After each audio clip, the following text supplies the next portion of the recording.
any aban called the book for and some of the together say. Only in some command state attorney, and can to 3 months in to be our meeting market and crack, no one do make it show many. One is in some of the city bar. Then some may buy, it's no for the challenge. And if I bear say, you be a few more, I need to move from the Becano. We have said and Cadanti, so do the few baby aba. Tempo, young Yabayana, and Anayana, a bishop, a bono, a beer or the second. And I hear boy movie. And I about on the time of the boy in your belly, in the belly. Now I want not a young one. Not so now, you can I say no. I'm not what you say, and just get chilling about a seminar.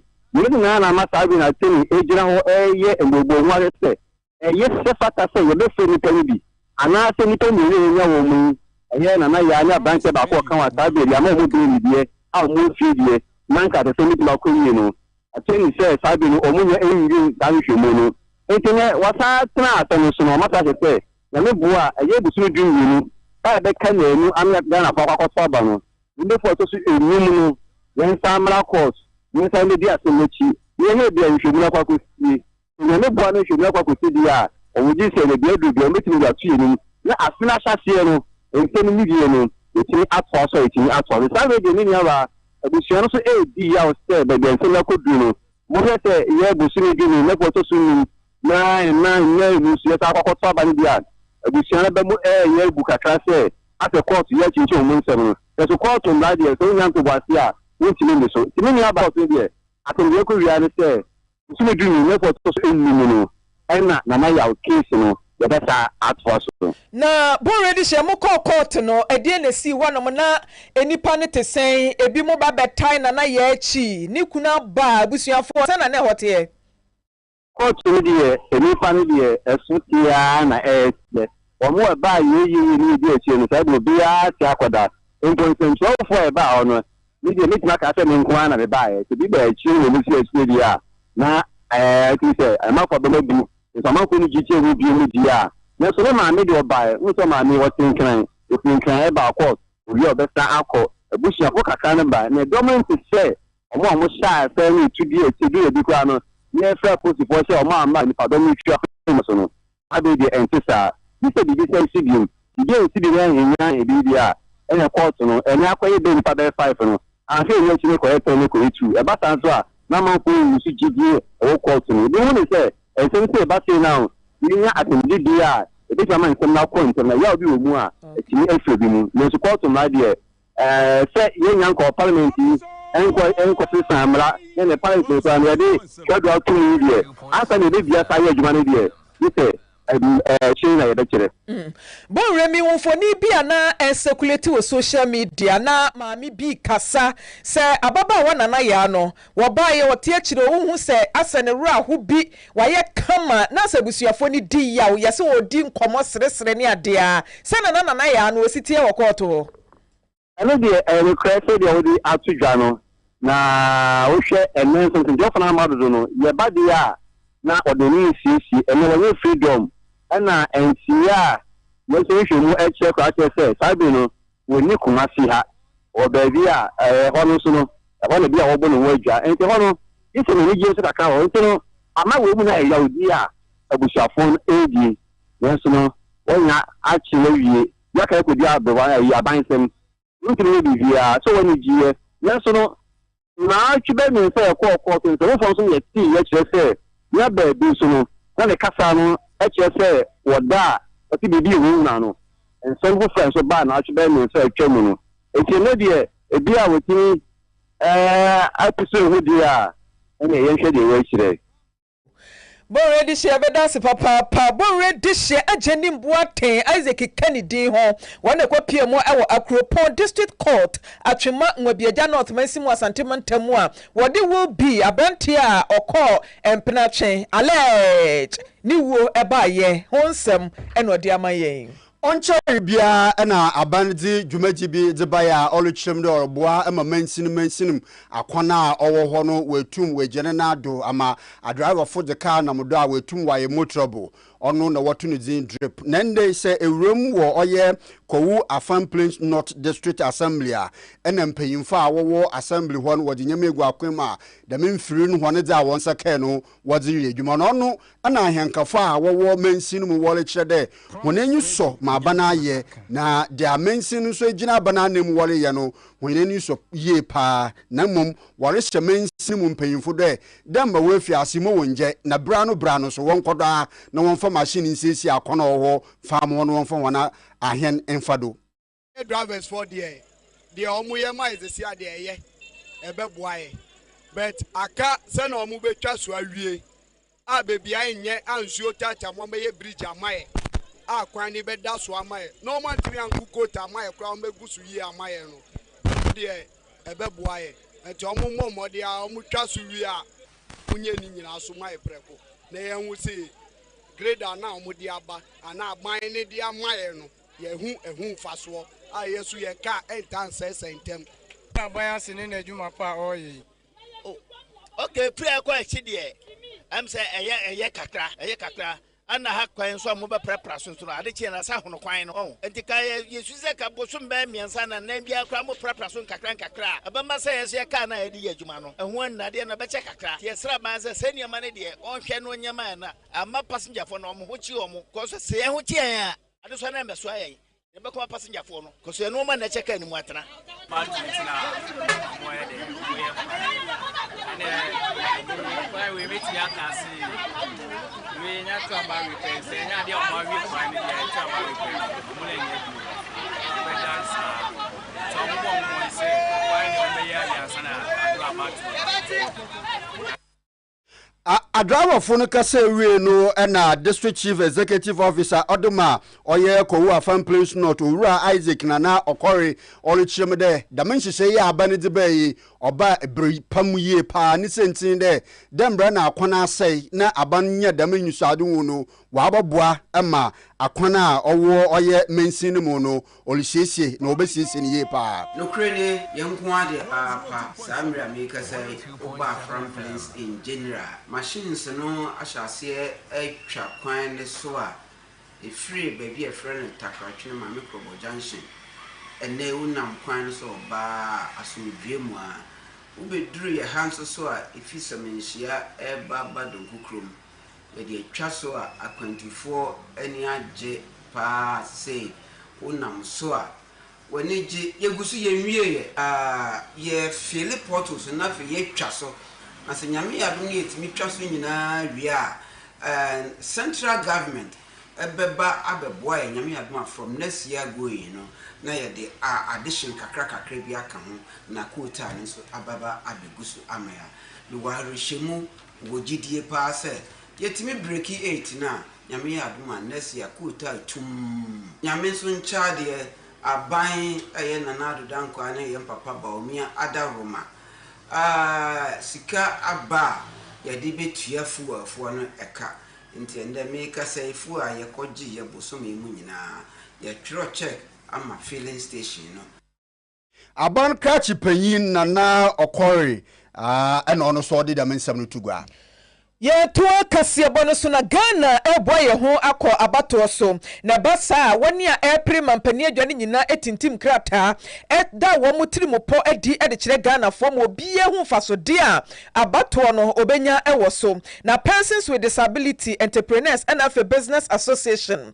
wo mo eye yenuanom bia wo honam akwa bi atechema ya ebika ne se ademdifo enkabom ko wakabom de kokobo strong woni de ano odin abaya wote akonwa so sesei se unsu gina bia be prema mpani adwa biem na se manye nhyehyeye bi amfa ma woni adi dem ewo mayi mu a 2024 general election yento aba na president anase titinani a woda ekuro na no Richard Ofei ochiremu a wase abanya ba abanya ko ebi ye nhyehyeye edema wonnom na so kamye se ebri kakra nie no wa mo nkai se ye woni a edi dem kabom ko bi kurampo e wo mayimu a wanya kadie bia emfa emwa wonnom eti Nyankopon ya dom a November bosumi e wo mi ne da etoso ensia wo kyenachi wa mo kwa akoye nhyiamu wo to nsa de afre amanyoku ahodo ni nyina se wo mra nhyiamudie no ase na wo meda wo mutiri mo po ani adwempa a wafa edi afa woni a edi dem e wo mayimu nya sa de a afimpi mienu ani adonu nan abato no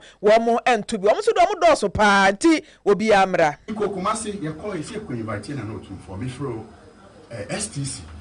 Could you believe say STC 2022 ya when you disability friendly? To be crappy chair now be fuka na e be the me cram the crutches no. How I struggle and some food this long bus akotenase. O man ni mo we bia no nkavanya disables. I say Ghana disability for ni o man. Nti ne Ghana disability entrepreneurs you will have a catching media no.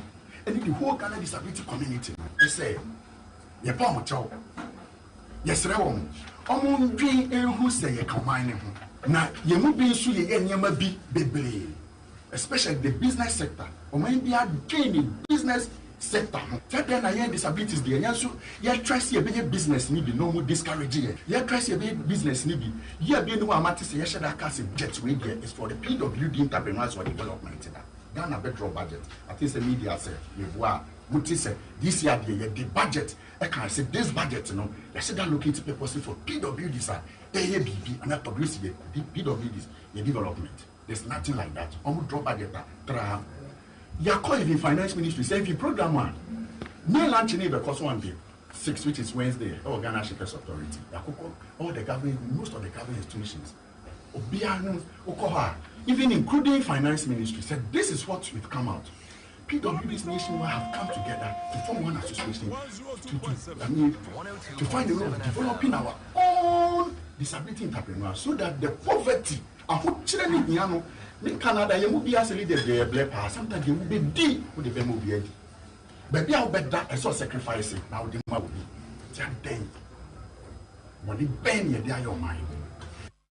Titinani awoda persons with disability ekuono ano Richard Ofei enati ninken na nsem no achi ene ne public relations officer wona hwenkutanwodie so edema ekuono Alhassan Suleiman enso etwetwen kwamo no akire mu se woni edi dem no wonkwankotena kwa ho enkoye lala sulala ma cheme dase bia biem kane tete no sa na no mu ye na atwam dodo na ado ho ahye adwuma mu a wo biebie wo mo ankasa adwuma eti edi etirimo na aban na bo ewo mu ho a wode eba besu wo masene womra na wo mekire wo mu no pesi kakakra bi emfanso wo masene. I normally think that Ghana leaders normally say any parent who normally give birth to a person with disability is a curse. That is what they normally tell us. And now I'm asking, it's a question, if any of them hear it, they should answer me now. Some of the leaders are now persons with disabilities. What caused it? They should come out and answer me. And I'm still going. I will show my products which I do produce. If any of the leaders in this country can produce, he should come out and challenge me. I am a visual impaired, but I do produce canvas, weaving, armchairs, dormers, etc. And I'm calling upon the government to come out and challenge me that ministry of this person can do this. They should come out. And they are having all our money, our dollars, our CDs, our savers. The ministers are having it there, using it carelessly, and they won't give it to those who in need of it. So I'm telling the leaders of Ghana, date. Tomorrow next, we are having a program, and we want to see them there. If they don't come, then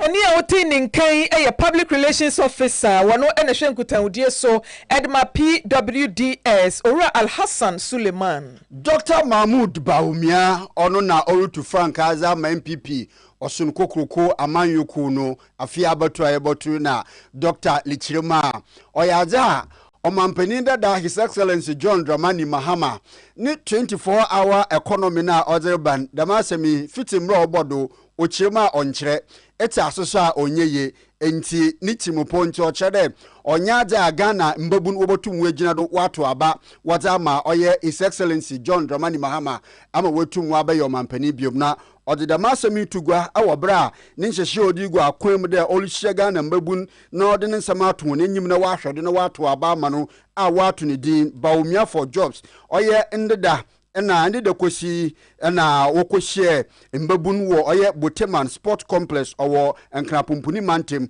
na ho na omampanin na bejechi olichem de 24-hour economy ne de onya de obobo na mmom ono Dr. Mahmoud Baumia no we hu ahochere da ne ho akyere da kyere nyame hie ne pen nti se mbabu ne kada wonye adwuma otase ahochere ase nti Ghana mbabu ne wonhwe ne wonto abama na se woto mana oba odinyama bogu akwema mbabu ne benya adwuma ye. Ladies and gentlemen, his signature economic policy, the 24-hour economy, has defied explanation and understanding.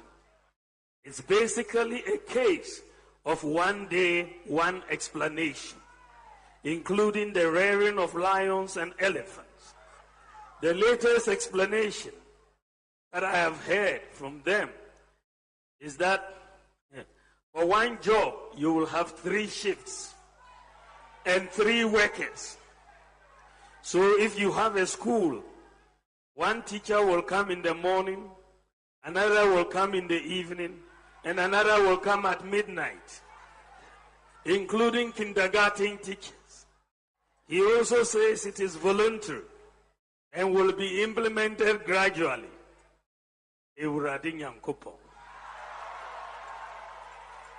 Ladies and gentlemen, I am determined to make a difference, a positive difference.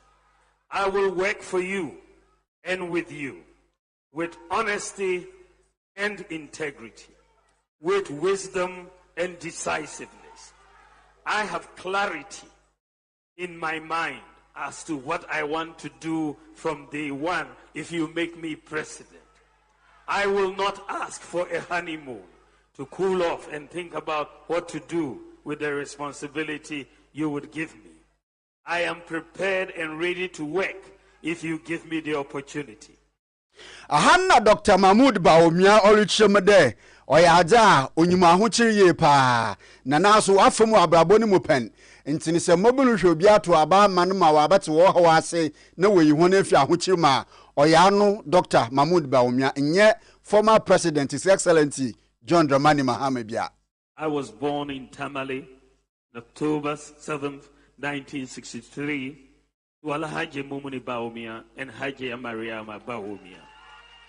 I attended Sakasaka Primary School in Tamale, Tamale Secondary School, Buckingham University in the UK for my first degree, Oxford University for my master's, and Simon Fraser in Canada for my PhD.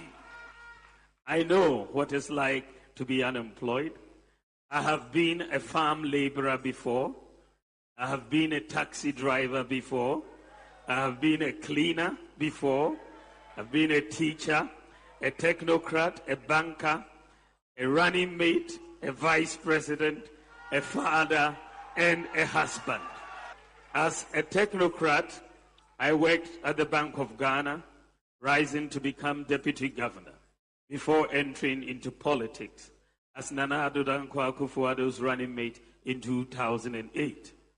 As vice president, during the period that the world faced its worst global health pandemic in modern history and the worst cost of living crisis since the Great Depression of 1933, I believe I have gone inside the oven and come out baked and ready to take over and lead to solve. I know firsthand the untold hardships we have had to endure as Ghanaians. And I know what to do and what not to do in order to protect the gains we are making.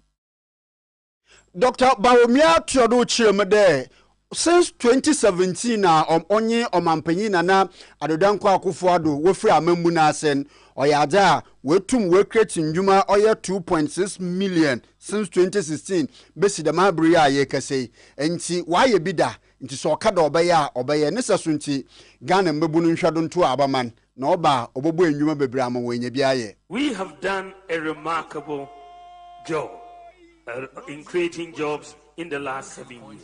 Indeed, so far, as of yesterday or day before, I checked on the data from Senate and other sources, and so far, from between 2017 and 2024, the latest data is that we've created 2.6 million jobs.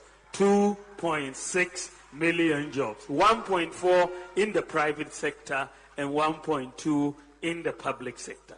This is the highest of any government in the Fourth Republic. The highest job creation. We have more to do because we still have high unemployment. Our youth still need jobs, but we have done quite a bit. Unemployment is still a major issue, but I'm making a firm commitment to sustain and expand the rebounding economy to address the problem of unemployment. If with COVID and the Russia-Ukraine war and all the global depression, the worst since the Great Depression of 1933, we've created 2.6 million jobs. Can you imagine what the next 8 years under my presidency will look like? Just think about it. I am looking at us moving to create 4 million jobs in the next 8 years. Dr. Mahmoud Bawumia Samane Dokashire Mabuno de Tugwayin.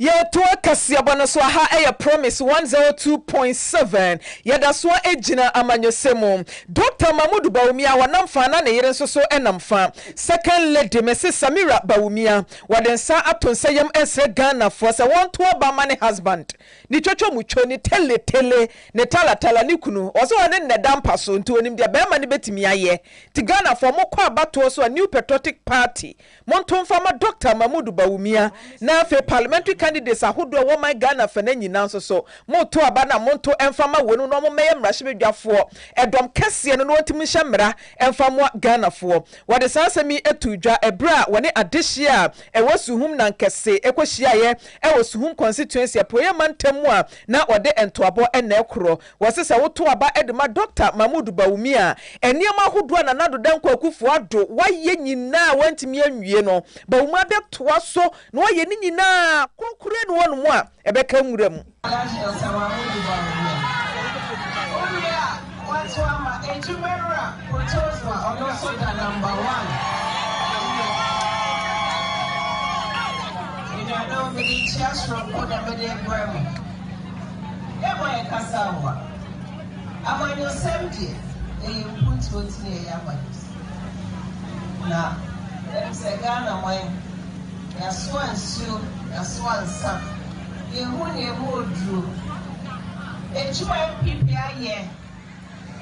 this Fourth Republic. I'm going to be near age ready. So schools are schools, hospitals are hospitals. Yeah, you want to brave. Then so the brave so we ma say yeah, and they come. You're for Japan, you're for Japan. Into December 7th. What's so bad about me? Let's just say, Puntuna, Yasha, Siena, yeah, Yabeshimukina. A constituency had it. What's some air with the same PPR? It says, I was saying, when you're Opia or Beku Amamo, or Betchina Huamamo. Obeban cry, I bet you at the Papa Eddie Abremo. Sani Pano, only Frank and Siedu Bekwe.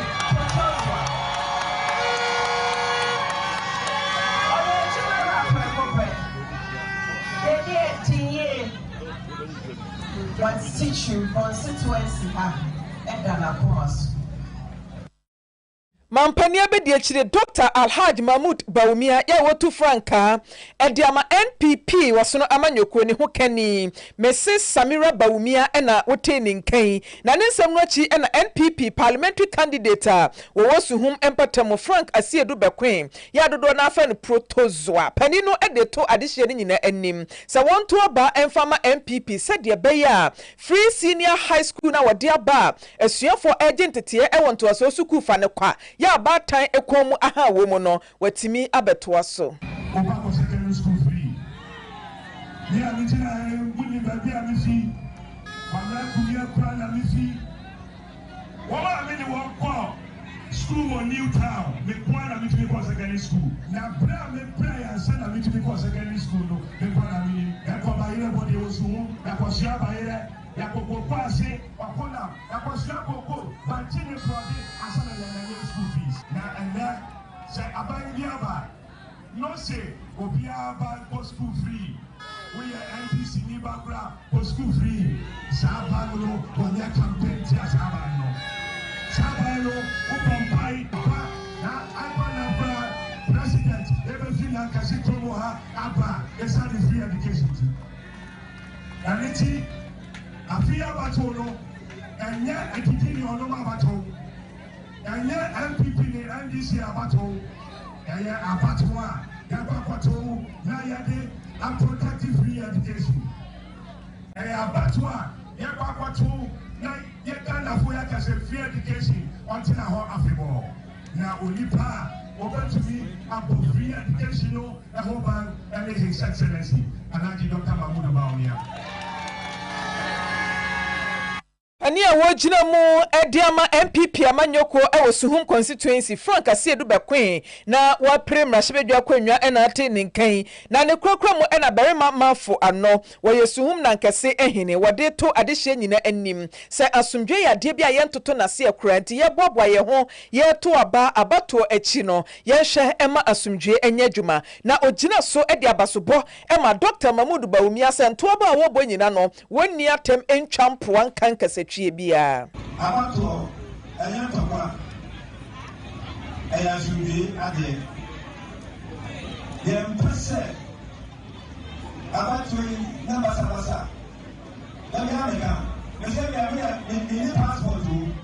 ni passport a ikiki ba metu ya e ka wo ndi o la ofato o le ka o ja ya o mo so ento kwambia ya mame Obafasoa one omanfo kakasa na abato no abato asudie panso eza ufaso ya papaso kana no ono so metenka ono so asudie kwa no pe sa asudie awa ya asudie a ije ya asudie sebe ya papa baulia na hojono sa ni use ya Maame second leading so the photo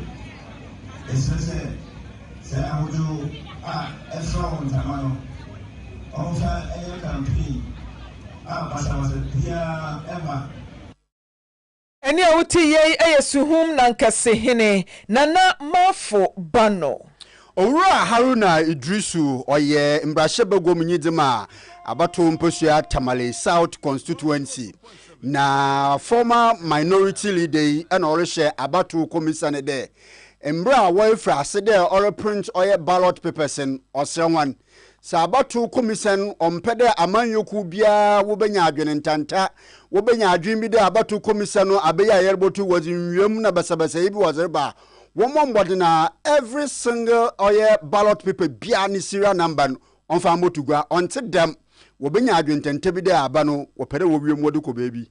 Every election is about transparency. What we ask of you, the serial numbers of every ballot paper printed for each region, for each district, and for each constituency. Our printed ballot papers is not enough. We want to know the quantity, the serial numbers. So Northern region, we want to know where our serial number starts and where it will end. To Ashanti, and follow it to Eastern region. If we find a ballot paper meant for Northern region in any region, we expose your fraud and your intention for irregularity in the elections. Onimnyafo Haruna Drusu ena ode da masem de koma abatu komisano. Abatuo komisa tonsa afre sentrofo ede wonom abontoa afamiamia ahuduro bi ene companies a wode ballot paper ne printing ahye wo mu ensa December 7th Ghana fo nyina ekosa one logo line ya toaba ede ayimampani ena afe emrahebedwafo na emrahebedwafo be se ahanu aduoso ensia 276 a yebeto wo mu so aba no enam so ama electoral commission abatuo komisa kese no wo mu kiremu a wase dwumadi a wodie wei ene de di kan kura ya woye bi ewo omayimu botaye ne se peperi ye ebeye adwuma na eniema mu ada ho fan ne senti no Deputy Commissioner in charge of corporate services Dr. Eric Bosman Asari wane ensentwerofo ekopie mu ewo back press InnoLink enafe Ax Commercials Limited a wamo ena print ballot papers no na wane ensentwerofo policefo amanyofo wane a ekwa gina primra hyebedwa akonwa ene mampani akonwa nyina no wamo na musifo edisa dwumadie no achi a wode wani ekwa akohwe kwan a wofa so print ballot papers no sedie emu ebetimi ada honom Director of Electoral Services Edema EC no Benjamin Bano Bio wa kyerɛkyerɛ botaya enam so a wofa enkofo di nachi ekopie mu ewo sa companies akɛse miensa yi mu. Welcome to the Book Press Printing House. Today the Electoral Commission is showcasing to the world that when you say accountability and transparency in motion, you don't just say it, but we mean it. Electoral Commission of Ghana is one of the few election management institutions in the sub-region that prints its ballot papers in the country. And Book Press is one of our major stakeholders when it comes to printing of ballots. For the 2024 general election, Book Press is printing 4 regions. Ashanti, Oti, Central, and Savannah regions. Their ballot papers are being printed here. We are here to let you know that printing ballots is not done in secrecy. We open up to the public for you to know that we are doing it together with the political party agents. At every level, these agents are there, and they are observing to ensure that the right thing is done. They take copies of the serial range of numbers, they take copies of the quantities being printed for each constituency, and we give them all these details in the end. So printing ballots, they are with us, and they make sure that whatever we are packaged and is ready to be sent to our regions and our constituency, apart from the Electoral Commission seals, they also add their seals and take records of that. So, in printing ballot papers, there is no secrecy. It's so transparent. And as you see today, we will take you to the production levels and we all witness on. Director of Electoral Services ewa Electoral Commission of Ghana Benjamin Bano Bio ena oti ninken na nuechi ene Executive Director ya wada back press no Dr. Francis Nyanin enso etwetwe enkoma wo kire se dwumadi a wo mu die no wo bia emetwintwa wo mu nan mu. And with respect to the production process, I'll walk you through what we do here. First of all, we receive the design artwork from the Electoral Commission. That's a ready-made in its state form. And then on the receipt of this ready-made design artwork, it is transmitted to this section, which we call it computer-to-plate session. And then as you can see, the machine behind me is what we refer to as the computer-to-plate. And this is where the plate is developed or processed. So without much ado, I'll let the operator pick one of the plates and show you what it is. And then when this plate is developed, it is sent to the production floor for the mass production of the ballots. That is the printing itself. And when the ballots are printed, they are cut into sizes. These sizes are approved by EC. That is approved EC sizes. And when they are cut, the purpose of cutting them into approved EC sizes is to do what we call numbering. We serially number them. That's why you see the ballot, we have the serial numbers on it. And then after the numbering, we do sorting, collating, and then stitching. And from the stitching, We do shrink wrapping using the film rolls. And then at this stage, they are ready for bagging. And the bagging is where the EC officials do their work. They bring their bags and they put the finished ballots into the bags. And all these processes happen in the presence of the national security, all the security agencies, and all the party agents. They are here with us till we finish the ballots. So they are detailed to this place by the Electoral Commission. So what they do. Executive Director wada back press no Dr. Francis Nyanin ena otinin kain. Prophet Stephen Adumche Dia wono no ye kwafar bai wada Asafuyano Believers Worship Center na ono na odze kokobo odze ma amanyofo de ono ehwe na asoremba na wodoso ye pa ndisa ano sofi ochen woda wonto aba no nkwa ha wa na wonyina wonam nti ochre amanyokufu ne de oyade a awu bia rebonto obo bia no bomodin de mfa ho ba hemfa nka ho senyame ye wa duma wa no kapede kim emeka sha ho ba obehye na aso mem wa tueti he obotueti wa kono bia ama wala ho agere tie anio edu abatu abrem party dia o wa sam kaka attemdidie ba medical Philadelphia this year obi odi atemonto aba ma no na amfen shiramba manim. Yes. Stupid. So put a paragraph on Airbus to equalize the discussion. I mean, what stupidity is this? We have all those people walking around writing stupid things on social media. It does not affect what happened in the past. And what he says is a bit silly.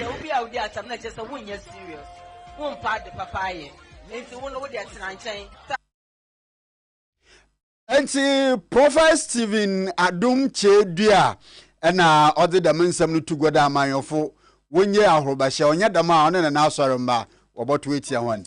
Kani Mampani John Dramani Mahama wotu Franka Diama National Democratic Congress NDC amanyoko no wade to Ghana fo nyina anim se December 7th abato aye koso no enye MPP ni NDC mom na mom eye Ghana fo ene MPP na kwa kogina wase wo hwe ewiase din aye den sasase bone so banche a ni nyina eye MPP fo na ma ewiase aye den no a e mu di se fata se Ghana fo beto aba e de yi wo mo afri akonwa no so na NDC aba betena so na watimi aba beye omani ye Joma de sansemi etudwa ebra wode entoabo campaign ko piemu ewo Tamale Central na woni adehye etwetwe nkomo. When we look at the results in Tamale Central, we got 60.8%, almost 61%. This year we have to raise that percentage to above 75 to 80%. Because in the whole of Ghana and the MPP, it's not between NDC and MPP. Ghana people Ghana mana MPP people man ka NDC man MPP because Angela regions ma chang shall come the chang because it's night and you've been standing here for a very long time, so I don't want to speak for a long time. We all know and we saw NDC in office. And we've lived in Ghana throughout these 8 years. The country that I handed over to Nana Akufo-Addo and Bawumia on 7th January 2017, that is not the same Ghana we are living in. I can beat my and say that our lives were far better under the NDC administration than they are today. John Dramani Mahama Siramu Seijata Kani Mampani ya wotu Franka ediama NDC chini amanyokuo ena otinin kain. Ora Michael Kweku Okran oye Central Regional President for Ghana Federation of Disability Organization and odi da mensem lutugwa na olichema ehwe disability fund ya mensin bia no ebubia aban se sika bia otwemo mensin no when you know, oye oha ninchem ebasa wadeboa ehwana wedidam no ena opanyili chem de misikan oye hwa dia na mmom se oba na worecha amhona wo momodena de wodeboto tonyama wobotum waja ye adwuma na wenya domfo so ne sika na atsen won nchen na se wodi sika ni hye won nsem kwa adama woji wode hwe wo ho mmosa da keiye waye mandema huni but say all the districts. The woman was 1 year. Because I let everybody baby scan up about 2 years. Want to mean touch him for a moment. Mom find ye, I had more hope. Because what the brother ain't going to have a bum. I may and jump from Chinese and Texas and Sassade and Sassas Canadi and the other one. There, my never walk a year. Yes, sir, all the districts. The woman won't take it a method. No, was on fine yet, ma, the same so all the districts. I'm a young Martin. But then I said, scan back. That's one chat, one find my head, one find 20 more of my year. I the ma, oh, was I be over discussion, Sema? I won't get it. Because I'll be the common point, I'm a native. I'll be the kaya for ye, or I'm a name, I'll be the quarry for all. But so 220 man with the Mayana, ocean crying. It's a master order district. They had the KEAC, they were to get them to buy them. I schedule, go to why a number of them, what am I? You know, Yamisha one. So, Menda, MC, I want Kaya, Menda, as for Papa, there are two ordering. I used to say welfare director because I used to say welfare director and your bra, 1 2 yard or some of my Yenu, save. Dumedi no kodo no owura Sylvester Intiamwa oye commander Edna Eguafo Abrem Mensin no director of social welfare in Olichim there dem dumedi awodi no nyipa nkonkonkonkonkonkonkonku do awotwe ina wonya mu mfaso chair nyama just income generating items nyama union ma we dem was the best back crack abadan da ma when skaka creative when chairman 18 na union no be na water sharing and more laptops na union no so go see na so backward na union be so how we DHS work was in high school one we just have one have to say nyama ka ka da to ni more perspective mo so ni pebi na film in the education yi atina na income generating activity all no one always them here let me adanda until we have these freezers our tree near the mountain na owura Intiamwa kase wie no na yenuanu mu asabe we di dem a wonya dem dwumadi no ho mfoso no bi wo che ho na anyi so aban wa kan ya anya di sebu anya di sebu mama yan tran kwan raja yan raja wo tu na wa ma ye bibi kaka yutu ya trafa kwa ja ye bi ya ma kuma shi ye bi da bana don ko don ya han wa yan panu fi na madam na ya mi sho akoko kan kwana ayo ready ya so na KM pass MC na MPP madam na se madam ha obotu na ni ma maybe someone in the freezers from what otu aka na ndane lebi wadana mtawana asia mission wonu maporo adasi dem ja ta me party bi ki ku odo mi ni bida bi sa ra me ku ma ba ma FPP men ti ta bo ni be tira ni so ba ko ni be fi ma sa ma kama sa me ko ayo me ma sa me ku ya ran kwa se de tem be we bon koro me le bi bo su je be mu su ni bi ma sa ma ka cha ta me ku Commander Edna Eguafo Abrem ena da mensem nyina afri obai ye to so mampania be de kire wono nso ena tu franka de ama MPP amanyoku no Dr. Mahmoud Baumia wakansi sudua ose da wakan wasa kansi sude nensa abone bo se panyan se wono ye mampania be de kire kurampo no watimi ede hyehye be sadua samiensa 33 policies aba obetimi akansi so se wono ena de ba sa aban we mu nanso mampani dada John Dramani Mahama waba be di mampania be de kire waba be ye mampani wontimi mfa ne nsa nkyera de ba akopa wono ankasa ne bo ni ede ebaye wade sansemi tudwa e wasantemantam edbra wo firi ne to abono ase oni de wabedi omampanyin pen eni ntina mebisa no da na anu se onkyereen nhihye baako a wedi aba as president or vice president baako a odi aba odi mfaso abre Ghana fo wano onkyereen nhihye baako a odi aba Ghana as president or vice president. Went me a year baako Baku media dum so ana sa akukon kitin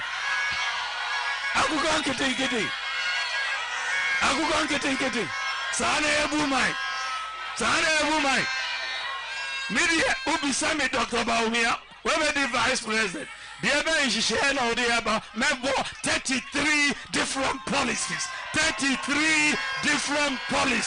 media bagana yedi ejuma 33 choboy wey obi anya 33 policies uwenya 0 usi yanto abamao na wati we bida anka ye football match anka masheno 33-0 anka masheno ye manon babium montu abano boom amame me ba etumemponia mo adia hamu nyina ebesiesie Pania otini nkan Dr. Mahmoud Baumia na nsem no achi no sa to aso se agenda 111 ayasabia wo ha ne duba ko a MPP aban hya sese wonom eba besie no ebeboa papa ama yarehwe atimi akoso na fenso ebiebie nyuma de amamabu no yedi agenda 111 so abagana yesi 111 hospitals ewo Ghana nyina Yabe Adum, Yabe Omunyana next year, Yabefa nurses, any health personnel, 70,000 nurses, they be recruited into the Ghana Health Service. Yedi the year. Nanano, Nancy, Achebia, Yedi drip program, so by district road improvement program. Ubesha said, district BI, Yama, every district. Grader, roller, excavator, backhoe, tipper truck, say yamfa, NCSC acquire in every district. A BC that Wagana ha, we yabaye na edim faso, every yinai. Dr. Mahmoud Baumia. Ghana National Tailors and Dressmakers Association.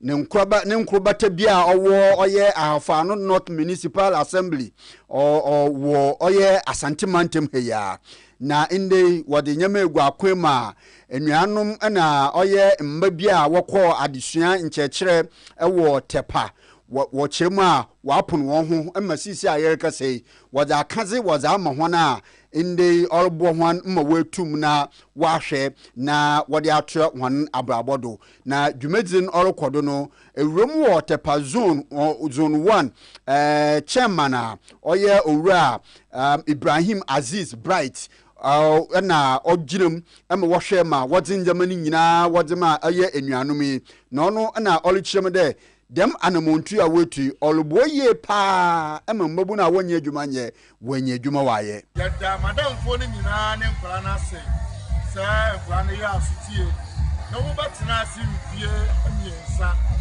na mfie miensa na chi yatimi ayuma free nkwara mo de mo ba madam fo nanne yade abodi krata show mun sama musu banya akwanya de akwatena ase ayuma ente sama ye kache madam fo ne se omo hwa na nkwala na enne ye yuma film nkwala mo de mo ba madam fo ye kwenso ye wie so a enne so dwumade adu ye nyina sika omuji ye nyina ye de bo mu dwetire se ba ya nkwala no betimi atena si anya bi kakra so wantimi akwaji shop kura obetimi aye container kakra bia obetimi atena si aye adwuma afi we so ye abatu afi yesira sura politicians na say yesira omo say enidiem enema akadia ye hia de akira ye mofra no adwuma no yedikia enu madi hu komoda da is a parliamentary candidate for me no mba ye enu madi hu komo na yedide say omo de be manye na ye nsusu no mutaye esi eni so say be kira mpala adwuma na amofra na nya adwuma ye na ekoba say ye ni adwuma ye no so ati Oraye Margaret Nate ononso ye tepa zone 1 coordinator ena ode afutu odema mbabuni ya wekoso adwuma wi apon wo ho ne de won modena 171 masters na inde wode ho nyimdin wa apon bi za mo na won so wode kobon obren won koda won som hon kapem de ho ankasa wo ba ye settled na wa free hon adwuma ase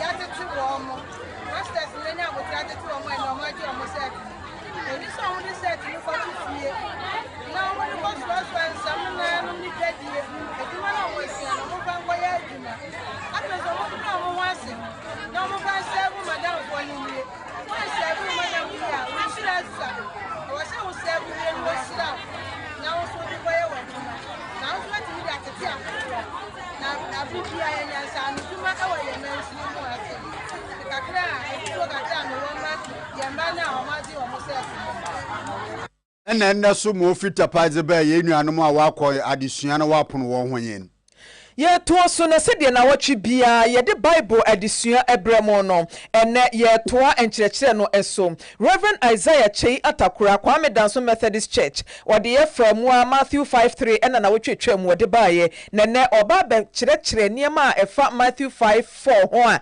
yɛbɛtietie bible nsɛm te isibu ama yi wɔsom na tie ne yie na fa bɔ bra na presra nso anya bi atie papa maajo ɛna yɛbɛda se anwumre papa na no odi ɛfa Matthew 5:3 ne Matthew 5:4 yɛntoa so yɛda nyame ase ɛwɔ ɛnɛ nso adom a ɔde adom yɛn wɔsom foforɔ no wasan ɛde yɛn ɛwerɛ mu bɛtumi du baako ɛnɛ yɛhwɛ sermon on the mount na sɛ the beatitude yɛ ɛtɔ so mmienu sɛdeɛ ɛyɛ introduction na yɛhu yɛ no Matthew chapter 5 verse 4 ɛno ɛna bebree yɛhwɛ ɔsɛ nhyira ne wɔn a wɔn werɛ ahoɔ na wɔn na wɔbɛtetere wɔn werɛ nhyira ne wɔn a wɔn werɛ ahoɔ na wɔn na wɔbɛtetere wɔn werɛ asɛm yi a Yesu Kristo ɔka de ama nnipa nyinaa wɔanyi nnipa biara ansi hɔ sɛ nnipa kuowei ɛna wɔkasa ahyɛ mu de ama wɔn na mmom ɔka de ama wiase nnipa nyinaa sɛ nhyira ne wɔn a wɔn werɛ ahoɔ na wɔn ne ɔno Nyankopɔn no ɛbɛkyekyere wɔn werɛ nti deɛ ɔbɛsɛ ɔkyerɛ yɛn nyinaa ne sɛ awerɛkyekyerɛ ɛfiri Onyankopɔn hɔ ɛna ɛba ɛnumɛ yi nnim awerɛhoɔ bi a ahyɛ obi soɔ nnim adeɛ a ama obi aba mu abuo nnim adeɛ a ama obi koraa pɛ sɛ ebi a ɔkɔka n'ano aduro na ɔgye ne nkwa efire ne nsam nkuranhyɛsɛm ne sɛ yɛwɔ awerɛkyekyerefoɔ kɛseɛ bi a ɔno ne Jesus Christ nti abusua mmere dabi a wotie mi firi biara ɛmfa ho ne de ato wɔ ne sɛdeɛ ne yia esi teɛ dan wɔne hwɛ Kristo na ɔno na ɔbɛkyekyere wo werɛ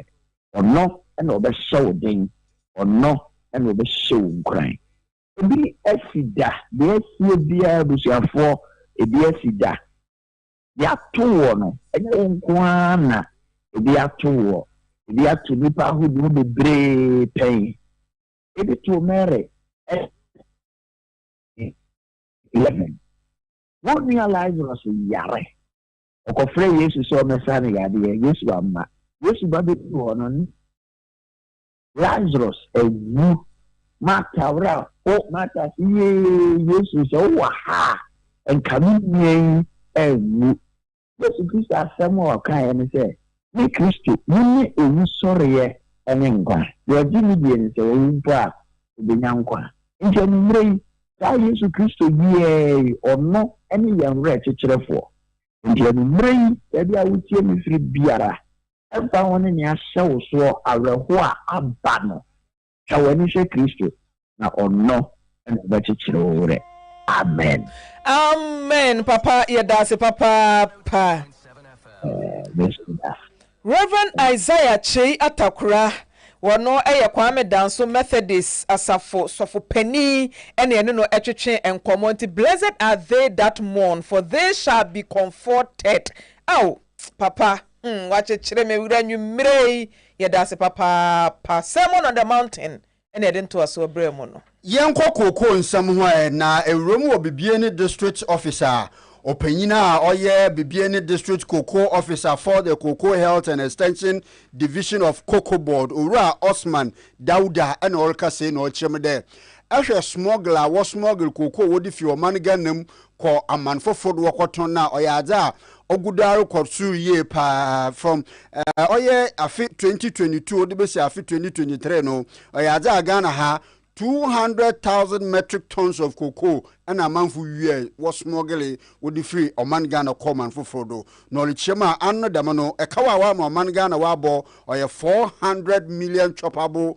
dollars. Knowledge Shem de Sadam, Azi Bokoda Nasawa Kwada, or Baha Ghana, Hen cocoa production, the Bia Yedikanu Yaseno, obey for. Last year, 2022-2023 crop season, paying for Mayati assess a 100 to 200,000 metric tons of cocoa in a core through smuggling out of Ghana. The value of that one is about $400 million. Sasikano Ediba Ghana Hanmanka de Nentimefaye. Until number one, Emma Sikana Nanka Abai Benyan and Aso Mine Benyan Aboye. Number two, the whole world, ye cuckoo in a AFM de chain or Bibiadi. Into Bia Percent or Benya Ghana Diana de Afrana Diem. Na ode akwaja body anaso ode kwa na yetima atama no nti ye hwe na se ede kosa na echire no so omunya no dodo a omuna ye beka se omudie no bo na ewo value no because me wa free hana eco the whole world so no ye second largest producer of cocoa say ye die na kosa na say ekobo omudie no ma omudie no koso we are going to lose that position now.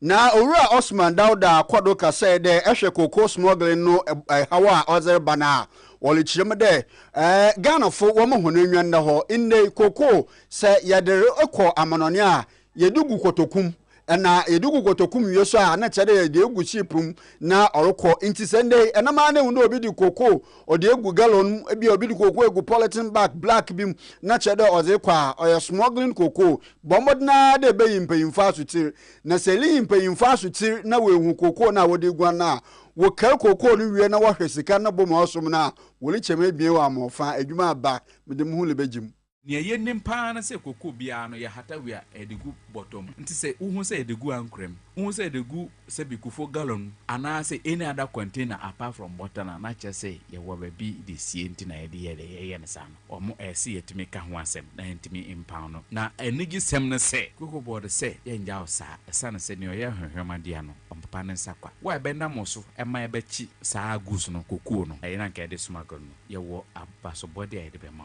na edikan ye ma hu se eye wuna utia ye nanso ama ye chinipa no 2 ene se nuoma na ye de kono se eye 100 basa ana se 1 million basa mpo no mo de kwa ebunu se na ye che ebunu no sa na ye be ye wu utia ye nanso ama ye che no uni bamba dwumafo a mo chi wo mo no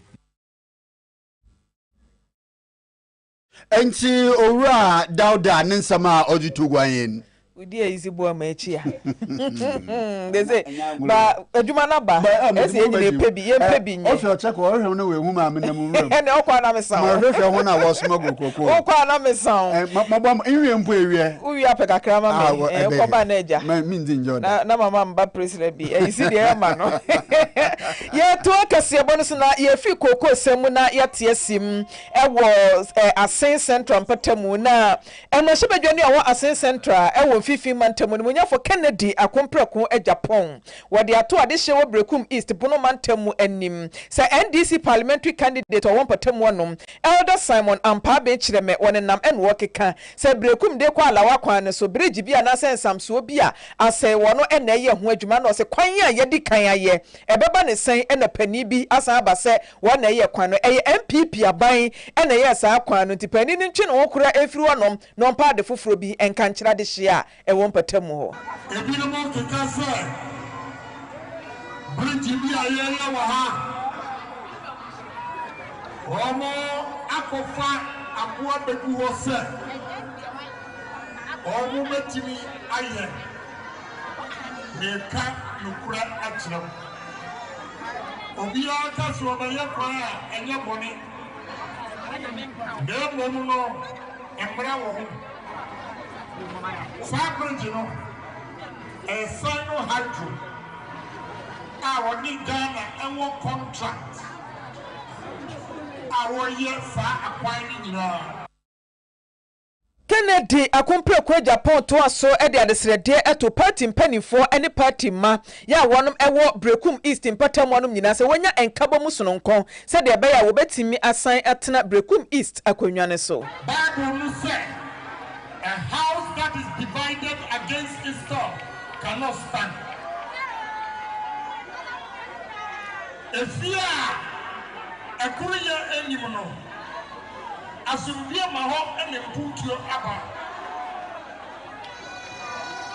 enti atu abana wie party mbanfo montai nyafinachi watimi wakan na eni bie mo chairman eni executive eni omo mni chu contest enti memene Dr. Bawumia contest ya ka me bo omo bi ana Kennedy akompreko e Japan mrashibedwani owo Asin Central ena uti ninkan yebegine no so na yahome kasebo no so taw yeba amanone ensem.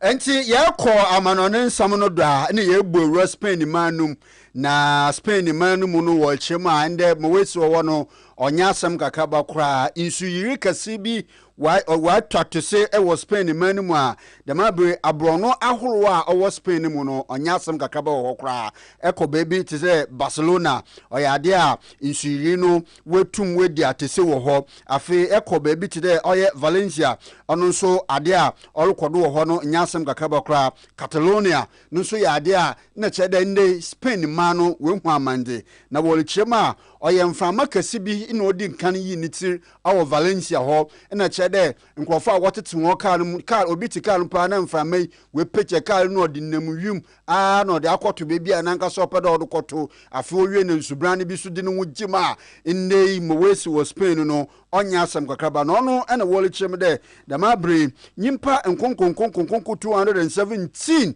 ena nsem ya yerken we kwan e wo Spain manum. Yeah, tuaso ewo omanfo from Uganda and a refugee camp. Atukotena for baby a yede wo mo akwakwsie ehwe omu nkakra no. Ensu ato e de atorenchem kese aba grade adwa ama emofra edumiensa e na afe pani ba ko timkagya ato atiesi ni mu ama neti nananom ewo ensiedo. Na enipa ya wati nananom ewo ensiedo no. Aduasa na nsusu eprepre emu oden. Ebra na memeneda wo mo ekọ asori na patam wono no. Penifo chire sese nsu ahase tototo hopa ena akwakofa saa awreho semi ede aba BBC ena bossa amaneboi abusuya begina no so ede kasebo na bawie ya 3p garlic mixture garlic adro nwanwaso onuma ebiebie entini mu ema moja edi afusa na wanu bi pe wo ena wo se garlic no so enyi wanum oyiyi ntini num wala so na pe wonde wo hu asisi wo otuadomam wo hu asisi wo do otuadomam ndebi wo hona da odu bebi abona ite ebo so wo sa na nsa achew wo nsa etititi wala awu petripi ni bi na wala bohu na nyama pawom ananse wonye police 3p garlic mixture ene beboa wo nsa na onan eyetitiriti eboa kase amuro so nso so atwetwe srade bone edifi ni padua ni mum baby eto adro bia wo nsa beka bia na frame 0248928824 and 0201000021 Faith dache hima season 2 jumadia na ekoso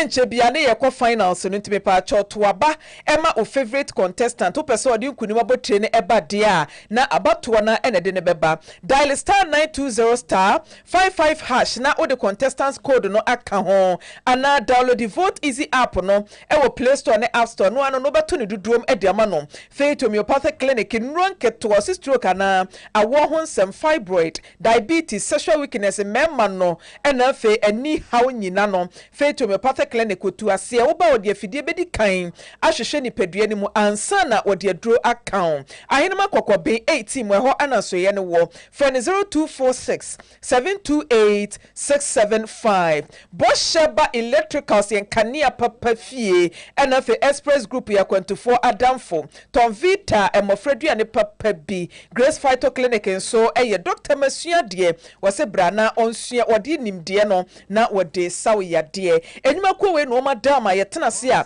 yede kaseboi ebremo na happy birthday enchiaso no nko enkomame ankasa menua bema Kofi Owusu Gideon no yesentwireni ewotachiman ene eye wawoda Captain, happy birthday nchia kese ena mede mamo. Ora imano odro Korea wane se mu Jimmy Cliff eka ho mampokua obapa prisi obi di hye ayisi boama wo mo ene bo ye chi dom ye netena se so mo nso eye me Maame Frimpomaa Korankye afena Gideon phone naba ai captain happy birthday enkomma Kofi Owusu Gideon wotachiman ya minua be ma no oh nice man ai minua no nti Kofi nyame nhira wate na onye okese Maame Frimpomaa Korankye MFK for short mene wo from uncle ebo bani nyame ya adom na ochina worhwe amena Maame Frimpomaa Korankye na wehunye na ya tu isu krom ye kokoko ye ko hwe kokoko small ya na wase ma mo ene hye ene tie